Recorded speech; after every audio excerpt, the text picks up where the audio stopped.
Every night, Leo dreamt of fire and stars. It wasn't a nightmare, but a nightly voyage. He would float through swirling nebulas of purple and gold until he reached a place of immense pressure and heat. There, suspended in a sphere of liquid light, was the dragon. Its scales shimmered like 1,000 captured galaxies, and its eyes were twin suns. It didn't roar, it whispered. Its voice was a melody of crackling embers and ancient starlight, a sound that resonated deep within Leo's soul. "My name is Xylos," it would say, "and I am a prisoner." Leo, a boy of only 10, was never afraid. How could he be? The dragon felt like a part of him, an echo in his own mind. He would spend what felt like hours listening to Xylos's stories of soaring through cosmic dust lanes, of dancing with comets, and of a freedom so vast it was impossible to comprehend. But every story ended with a lament. Xylos was trapped, held captive within the molten core of a forgotten world, and only Leo could hear its call. For years, this was their secret. During the day, Leo was just a quiet kid who loved staring at the night sky. He filled notebooks with intricate drawings of Xylos, trying to capture the impossible colors of its scales. He devoured books on astronomy, geology, and theoretical physics, searching for any clue that might explain his dreams. His parents thought it was just a vivid imagination, a phase he would eventually outgrow. But Leo knew it was real. The dragon's loneliness felt as tangible as his own heartbeat. As Leo grew into a teenager, the whispers became more urgent. The dreamscape shifted. The liquid light around Xylos began to dim, the pressure around them feeling more like a crushing weight. Xylos showed him visions, not of joyful flights, but of its capture. It described a cataclysmic war fought eons ago against a species it called the Jailers. These beings, masters of gravity and light, had forged a planetary prison to contain Xylos, a living star-eater, an entity they feared could consume the universe. Xylos explained that the planet was a complex lock, a marvel of celestial engineering. To release the dragon, specific frequencies had to be broadcast from a precise location on its surface, a sequence that would destabilize the gravitational fields holding the core in its prison state. And where was this planet? Xylos guided Leo's dream self through star charts, pointing out a familiar spiral arm, a well-known solar system, and a small, blue-green marble. The prison was Earth. Leo was stunned. His home, his world, was a cage. The realization was terrifying, but it also solidified his resolve. He wasn't just a boy having strange dreams, he was a key. He dedicated himself to his studies with a new, fierce intensity. He excelled in astrophysics and engineering, his singular focus earning him a place at a prestigious university. He kept his true motives hidden, cloaking his obsession in academic ambition. To his professors, he was a prodigy, a young genius fascinated by deep space communication and planetary geology. To himself, he was Xylos's only hope. Years passed.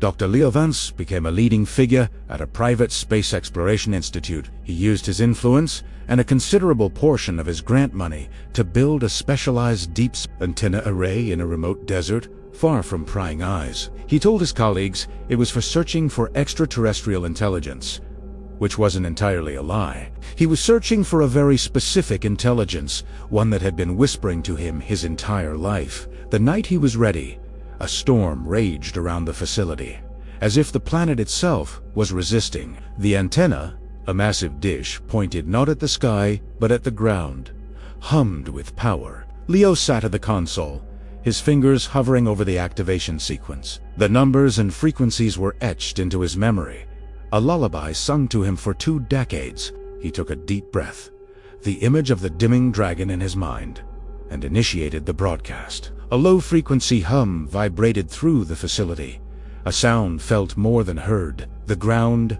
trembled. On the monitors, seismic activity spiked across the globe. Earthquakes of unprecedented scale shook continents. Volcanoes, dormant for centuries, erupted in pillars of fire and ash. The sky turned a sickening shade of orange as the planet's magnetic field fluctuated wildly. His colleagues screamed at him to shut it down, but Leo couldn't. He had to see it through. He had to free his friend. For 3 agonizing minutes, the world tore itself apart. Then, as suddenly as it began, it stopped. An eerie silence fell. The trembling ceased. Leo stumbled outside. The storm was gone. The sky was unnaturally clear, the stars brighter than he had ever seen them. And then he saw it. A fissure, miles long, had opened in the Earth's crust. From it, a light so brilliant it turned night into day began to rise. Xylos emerged, not as a creature of flesh and scale, but as a being of pure, incandescent energy. It was larger than any mountain, its form constantly shifting, a living constellation breaking free from its terrestrial shell. It was beautiful. It was terrifying. Leo fell to his knees, tears of joy and awe streaming down his face. "Xylos," he whispered, "you're free."